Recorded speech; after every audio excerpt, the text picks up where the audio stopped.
let's try to establish the kind of proportional relationship between area and x and area and radius. So for example, can I say area is directly proportional to x, or do I say area is proportional to the square of x, or do I say area is inversely proportional to x, and so on? We need to establish a relationship. So let's try and investigate. So x represents this square here. What happens if I double the length of x? What happens to the area? If I triple the length of x, what happens to the area? So let's try and establish that. So to do this, we would set up two squares. Let's call this x, and then I would set up an identical one where I double the length of x. So this will be 2x, and this will be 2x. So the area here would be x squared. The area here would be this times this. What's 2x times 2x?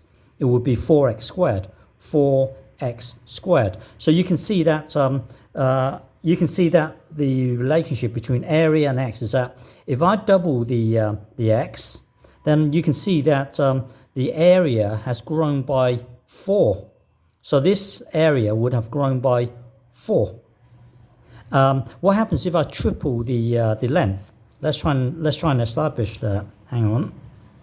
So set up two squares. This time I'm going to triple the length. I'm going to triple the length. So now the area here is x squared, and the area here would be 9x squared. You can see that it has grown by 9 times. 9 times the old stuff. This is the old stuff. You can see that it has grown by 9 times the old stuff. So what that means is I times this by 3. I times this by 3 squared, which is 9. So here, what the relationship is that area is proportional to the square of x. So this is the relationship. Okay, so now let's do the same for the circle. So for the circle, so we know here that the relationship, the proportional relationship is a is proportional to the square of x. Let's do it for the circle. So we've got a circle radius r, and we double the radius 2r. So what's the relationship between a and the radius?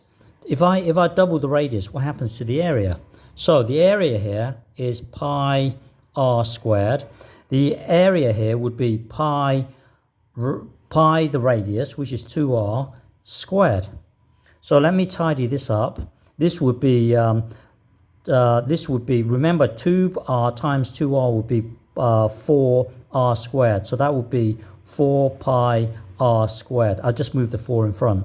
So you can see that it has grown by 4 times the old stuff. This is the old area. So it has grown by 4. So what that means is, if you look at the relationship between area and r, is that if you double the radius, the area gets increased by 2 squared. And the reason why it's 2 squared is because when you have 2r times 2r, this is r squared. Well, anyway, it would be by 4 times as much. So now let's try and see what happens when you triple the radius. So when you triple the radius, this will be 3r. So the area, the old area, would be pi r squared. The new area would be pi 3r squared, which turns out to be 3 squared pi r squared. If you work this out, 3r times 3r would be 9r squared times pi. This is your 9, by the way. So what that means is, if you triple the radius, the area will increase by 3 squared. If you times it by 4, then the area will grow by 4 squared. So here the relationship is a is proportional to the square of the radius. So you see, both of these have the same proportional relationship. They both have the same proportional relationship, but one is a square, one is a circle. So even though one's a square, one's a circle, they both have the same proportional relationship. Okay?